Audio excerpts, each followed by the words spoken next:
wabarakatuh. Perkenalkan, nama saya Nastawadini Putri dengan NIM 250801 dari Prodi Perbankan Syariah, Fakultas Studi Islam, Universitas Muhammadiyah Riau. Di sini saya akan menjelaskan tentang mata kuliah saya, yaitu dengan tugasnya menghafal pembahasan yang berkaitan dengan usul fikih. Adapun pembahasan yang pertama yaitu menjelaskan tentang amar. Amar itu adalah suatu permintaan yang melakukan suatu pekerjaan yang lebih tinggi derajatnya kepada yang lebih rendah derajatnya. Adapun dari kaidah amar yaitu sebagai berikut.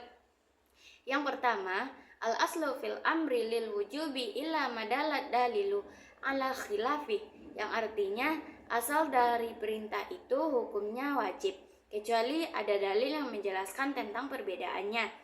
Seperti firman Allah Subhanahu wa taala, Bismillahirrahmanirrahim, wa aqimus shalah wa atuz zakah, yang artinya dan dirikanlah salat dan tunaikanlah zakat, yang terdapat di dalam Quran surah An-Nisa ayat 77. Dan adapun yang kedua, al-amru bisyai'in nahyi an diddahi, yang artinya memerintah sesuatu itu juga melarang yang berlawanan dengan sesuatu itu. Seperti firman Allah Subhanahu wa taala, wa qulu lin-nasi husna, yang artinya ucapkanlah kata-kata yang baik kepada manusia, yang terdapat di dalam Quran surah Al-Baqarah ayat 83. Adapun pembahasan yang kedua yaitu menjelaskan tentang nahi. Nahi adalah suatu permintaan yang meninggalkan suatu pekerjaan yang lebih tinggi derajatnya kepada yang lebih rendah derajatnya. Adapun dari kaidah nahi yaitu sebagai berikut. Adapun dalil yang pertama, al-aslu fin nahi lil harami ila madalat dalali ala khilafi, yang artinya asal dalam larangan itu hukumnya adalah haram, kecuali ada dalil yang menjelaskan tentang perbedaannya. Seperti firman Allah Subhanahu wa taala, Bismillahirrahmanirrahim, wala tuqsidu fil ardi ba'da islahiha, yang artinya dan janganlah kamu membuat kerusakan di muka bumi ini sesudah Allah memperbaikinya. Terdapat di dalam Quran surah Al-A'raf ayat 56. Adapun dalil yang kedua yaitu an-nahyi an syai'i amrin bididdahi, yang artinya melarang sesuatu berarti juga memerintah yang berlawanan dengan sesuatu itu.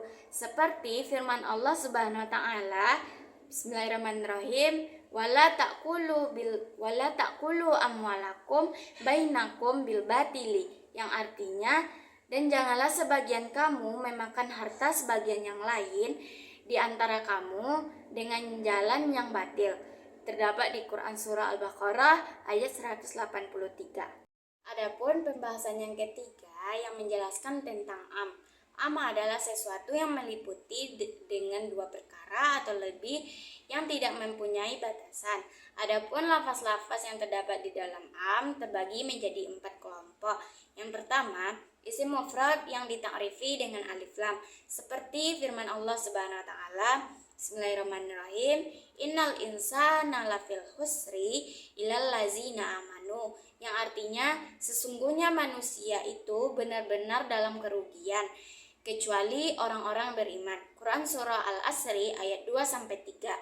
Adapun yang kedua, isim jamak yang ditakrifi dengan alif lam, seperti firman Allah Subhanahu wa taala, innallaha yuhibbul muhsinin, yang artinya sesungguhnya Allah menyukai orang-orang yang baik, yang terdapat di dalam Quran surah Al-Baqarah ayat 195. Yang ketiga, la dilafazkan nakirah atau umum, seperti firman Allah, wattaqu yaumal la tajzi nafsan am nafsin syai'a, yang artinya dan jagalah dirimu dari azab di hari kiamat dan pada hari itu seseorang tidak dapat membela orang lain.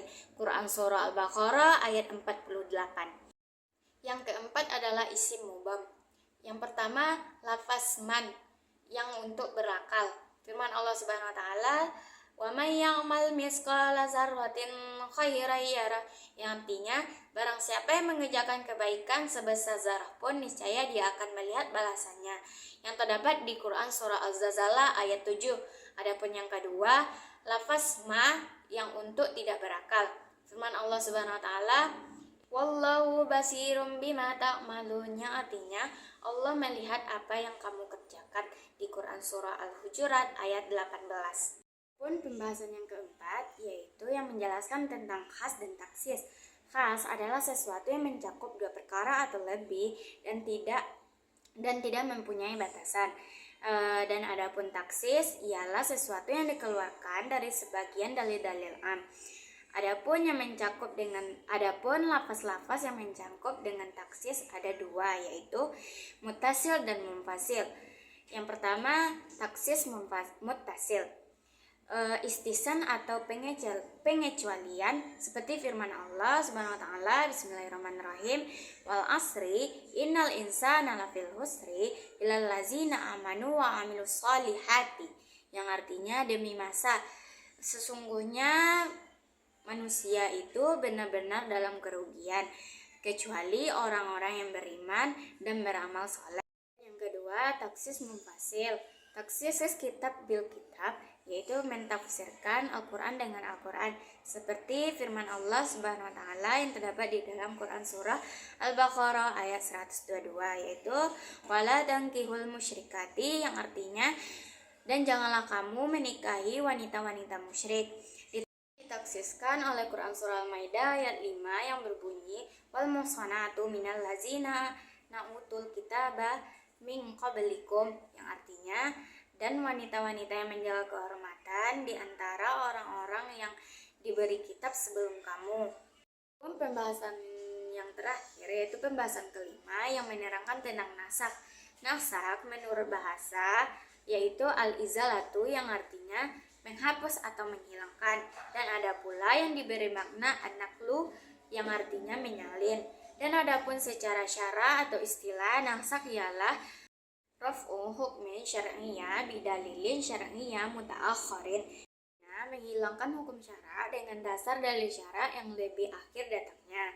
Adapun pembagian dari nasak, yang pertama menasak hadis dengan Al-Quran, sama halnya menghadap ke Baitul Maqdis sebagai kiblat, yang terdapat di dalam sebuah hadis yang diriwayatkan oleh Bukhari dan Muslim yang berbunyi fa innahu sallallahu alaihi wasallam istaqbalahu fi sholati sittata asyara syahran, yang artinya maka sesungguhnya Nabi sallallahu alaihi wasallam menghadap kiblat dengan sholat selama 16 bulan. Yang dinasahkan dengan Quran surah Al-Baqarah ayat 144 yang berbunyi wawalli wajhaka syataral masjidil haram, yang artinya palingkanlah mukamu ke arah Masjidil Haram.